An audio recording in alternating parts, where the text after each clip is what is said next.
Hello everyone, welcome to this video. आज आप ये वीडियो में देखने जाने वाले हैं कि 12th का इवैल्यूएशन पैटर्न कैसे होने वाला है। यू ऑल नो कि एग्जाम कैंसिल हो गया है।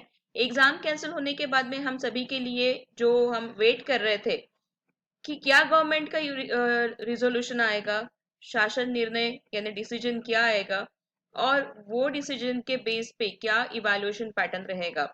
बहुत सारी न्यूज़, बहुत सारी डिस्कशन के बाद में अभी जो हमारे पास में जीआर आया है, मैं डायरेक्ट आपको डिसीजन पे लेके जा रही हूँ। डिसीजन जो आया है वो ये है कि इवन दो 12th के एग्जाम कैंसिल किए गए थे, लेकिन साल भर में उच्च माध्यमिक शाळा कनिष्ठ महाविद्यालय मध्ये शिक्षकांनी ऑनलाईन ऑफलाईन अध्यापन करत असताना व्हॉट्सअप बेस्ड मूल्यमापन, गृहकार्य, स्वाध्याय प्रकल्प, सराव चाचण्या, प्रथम सत्र परीक्षा, सराव परीक्षा इत्यादी विविध मार्गांनी विद्यार्थ्यांचे ऑनलाईन ऑफलाईन मूल्यमापन केलेले आहे। यानी इवन दो एग्जामिनेशन कैंसिल हो गए हैं, but by different ways, by using different formats of evaluation, बच्चों को होमवर्क देके, एक्सरसाइजेस सॉल्व करवा के, प्रैक्टिस एग्जाम लेके, फर्स्ट टर्म एग्जाम लेके, इवन आपके प्रीलिम्स एग्जाम लेके आपका इवैल्यूएशन जो है वो किया गया है। बट इन सारी चीजों के साथ में सिर्फ 12th के बेस पे ये इवैल्यूएशन हो सकता है क्या, तो वो आगे देखते हैं। बताया गया ये है कि 8 अगस्त 2019 में जो जीआर दिया गया था, जिसमें इवैल्यूएशन पैटर्न क्या होना चाहिए जो बताया गया था इन टर्म्स ऑफ 70-20-30, 80-20 कॉम्बिनेशन, वो सारे सेम रहने वाले हैं। बट साथ में ये हो रहा है की मंडळामार्फत घेण्यात येणारी परीक्षा रद्द केल्यामुळे राज्य शैक्षणिक संशोधन व प्रशिक्षण परीक्षा पुणे यांनी सादर केलेल्या अनुषंगाने अब ये जो डिफरेंट एससीईआरटी के बारे में बताया है आपको कि उन्होंने डिफरेंट पैटर्न्स बताए थे कि कहाँ से आप स्टडी कर सकते हो एंड ऑल। बट ये सारी चीज़ों के साथ में इसके पहले जो आपका रिजल्ट अगर देखा जाए तो आपकी कौन सी बोर्ड एग्जाम हुई है, तो आपकी सिर्फ 10th की बोर्ड एग्जाम हुई है। और उसमें आपको जो इवैल्यूएशन है वो आपके परफेक्ट इवैल्यूएशंस है जो बोर्ड की एग्जाम के 10th के रिजल्ट है। तो इसलिए ये डिसीजन लिया गया है कि इस बार की जो ये कोविड पेंडेमिक की सिचुएशन आई है, उसके लिए जो एग्जामिनेशन पैटर्न इवैल्यूएशन के लिए रहेगा, 12th इवैल्यूएशन के लिए, तो उसका रिजल्ट जो है वो तैयार करने के लिए जो कार्य पद्धति यानी जो प्रोसेस बताया गया है, वो प्रोसेस जो है वो हर स्टूडेंट्स ऑफ लेवल्स के हिसाब से डिफरेंट डिफरेंट दिया है, रेगुलर स्टूडेंट्स के लिए, एक्सटर्नल स्टूडेंट्स के लिए। तो मैक्सिमम स्टूडेंट जो है वो हमारे नियमित विद्यार्थी यानी रेगुलर स्टूडेंट्स है।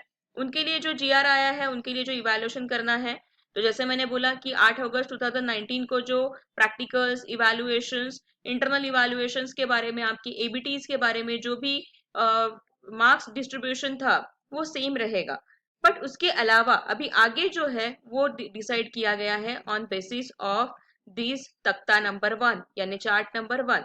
इसमें ये बताया गया है गुण विभागनी प्रकार यानी किस तरह से डिस्ट्रीब्यूशन होगा, लेखी परीक्षा, थेरी एग्जामिनेशन, प्रैक्टिकल, ओरल और internal evaluation, total, and then विषयाची वर्गवारी।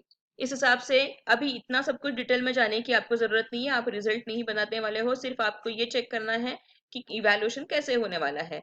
These all things we will take care of. So आगे ये सिर्फ ध्यान में रखिए, शासन निर्णयानुसार उपरोक्त तत्ता 1 मधील रकाना 2 प्रमाणे लेखी परीक्षेसाठी निर्धारित केलेले गुण विद्यार्थ्यांच्या इयत्ता 10वी मधील मंडळाच्या परीक्षेतील संपादनक, 11वीच्या अंतिम निकालातील संपादनक व 12वीचे वर्षभरातील अंतर्गत लेखी मूल्यमापन विचारात घेऊन निश्चित करण्यात येतील।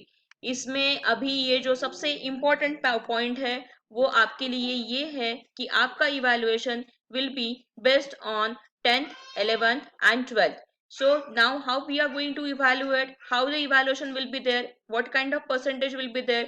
So 10वीं का जो रिजल्ट रहेगा आपका, 10th का जो रहेगा, इयत्ता 10वी मधील मंडळाच्या परीक्षेतील सर्वाधिक गुण मिळालेल्या 3 विषयाची सरासरी। आपको पता है बेस्ट ऑफ 5 टेक्निक, अब यहाँ पे आ गया आपका best of 3 technique, you are lucky student.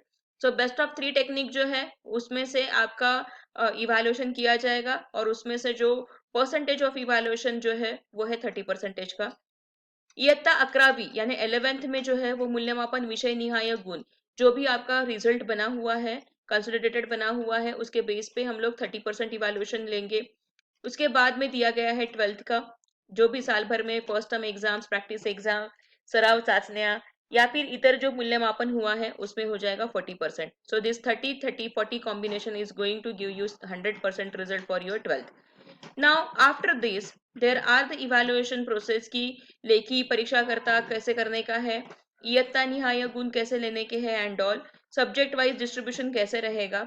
But अभी के लिए हमारे लिए जितना इंपॉर्टेंट है वो यही है कि हम 10th 11th एंड 12th तीनों के इवैल्यूएशन का स्कोरिंग जो है वो चेक किया जाएगा.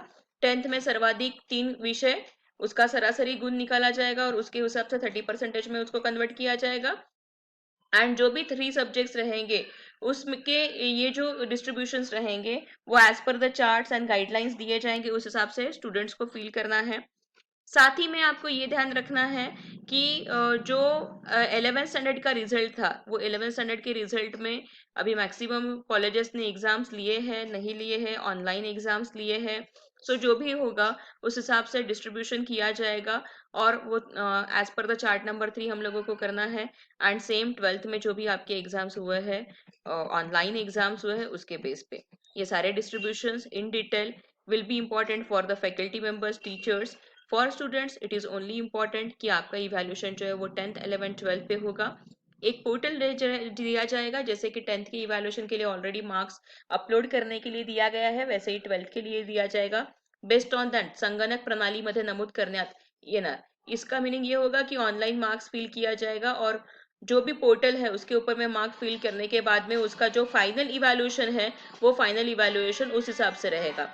नाउ जो भी रेगुलर स्टूडेंट्स हैं या फिर प्राइवेट स्टूडेंट्स है उसके लिए कैसे रहेगा, या फिर जो एक्सटर्नल स्टूडेंट्स रहेंगे, रिपीटर्स रहेंगे, उनके लिए क्या रहेगा, वो गाइडलाइंस जो है वो आगे में आ गए हैं. तो आगे के गाइडलाइंस के लिए जो बताया जा रहा है that if the student is पुनः परीक्षार्थी यानी if the student is repeater at that time that will be 10th and 12th का evaluation. that 10th and 12th का evaluation will be based on 50-50 percentage of a distribution. and after that 50-50 percentage का जो भी distribution रहेगा उसमें क्या evaluation करना है ये सारी डिटेल में जानकारी दी गई है. उनके लिए क्या इंस्ट्रक्शंस रहेगा ये जीआर में दिया गया है. अगर आप जीआर पूरा डिटेल में देखना चाहते हो तो मैं नीचे डिस्क्रिप्शन बॉक्स में ये जीआर की लिंक अपलोड करके रखूंगी, आप वो जीआर डाउनलोड कर सकते हैं. वहां से जीआर आपको गवर्नमेंट रेजोल्यूशंस पे भी मिलेगा और मैं जो भी डिस्क्रिप्शन बॉक्स में लिंक डालूंगी आप वहां से भी डाउनलोड कर सकते हैं. सो स्टूडेंट्स, अभी तक जो भी टेंशन थे वो टेंशन शायद आपके दूर हो गए होंगे, लेकिन ये बात तो है कि आपका इवैल्यूएशन 10th 11th 12th पे हो रहा है और जो समिति रहेगी उसके लिए यानी जो भी डिसीजन मेकिंग रहेगा उसके लिए उच्च माध्यमिक शाळा कनिष्ठ महाविद्यालय स्तरावर निकाल समिति स्थापन किया जाएगा. यानी एक कमिटी बनाया जाएगा, वो कमिटी के 7 मेंबर्स रहेंगे. यहाँ पे जैसे दिख रहा है आपको, जिसमें आपके प्रिंसिपल, प्राचार्य और समिति के अध्यक्ष रहेंगे, सदस्य रहेंगे यानी मेंबर्स रहेंगे, जिसमें आपके उप मुख्याध्यापक, उप प्राचार्य, पर्यवेक्षक, सेवा ज्येष्ठ शिक्षक, जो भी आपके सीनियर फैकल्टीज वगैरह है, वाइस प्रिंसिपल है, वो सारे रहेंगे. देन संबंधित विषय शिक्षक आपल्या विषयांचा वरील कार्यपद्धतीनुसार निकाल तयार करतील. ये सारा रिजल्ट एनालिसिस किया जाएगा और वो रिजल्ट एनालिसिस जो है वो जैसे मैंने बताया कि ऑनलाइन पोर्टल पे अपलोड किया जाएगा, समिती के सामने में प्रेझेंट किया जाएगा. निकाल समिती वर्ग शिक्षकांनी तयार केलेल्या निकालाचे परीक्षण व नियमन करून कार्यपद्धतीनुसार अचूक असल्याची खात्री करून स्वाक्षरीसह 2 प्रती प्रमाणित करतील. यानी जो भी रिजल्ट बनेगा वो कमेटी मेंबर से ड्यूली साइन होके चेक होके वो 2 कॉपीज में सबमिट किया जाएगा और जो भी ऑनलाइन में भी उसे भरा जाएगा. उस सारे चीज़ों के रिकॉर्ड्स जो है वो रिकॉर्ड्स मेंटेन करना होगा 11th 12th के इंटरनल इवैल्यूएशंस के एंड ऑल. एंड वो सारे रिकॉर्ड्स जो है वो हम लोगों को मेंटेन रखना पड़ेगा.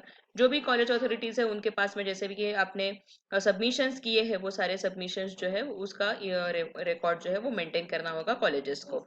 अभिलेखांची पडताळणी यानी इसका जो भी इंस्पेक्शन रहेगा वो इंस्पेक्शन कैसे आपने जो भी स्क्वाड बोलते हैं उसके लिए कमिटी जो है वो रहेगा. आपने जो ऑनलाइन में मार्क फिल किया गया है फैकल्टीज के तरफ से, आपके कॉलेजेस के तरफ से, और जो भी ऑफलाइन आपके रिकॉर्ड्स रहेंगे वो रिकॉर्ड्स के हिसाब से गुण पड़तालनी यानी वो क्रॉस वेरीफाई किया जाएगा और उस हिसाब से उसके हिसाब से वो मार्क्स जो है वो क्रॉस वेरिफिकेशन करने जाएंगे. ऑलरेडी जो आप लोगों को बताया गया है कि ऑनलाइन में इंफॉर्मेशन फिल किया जाएगा.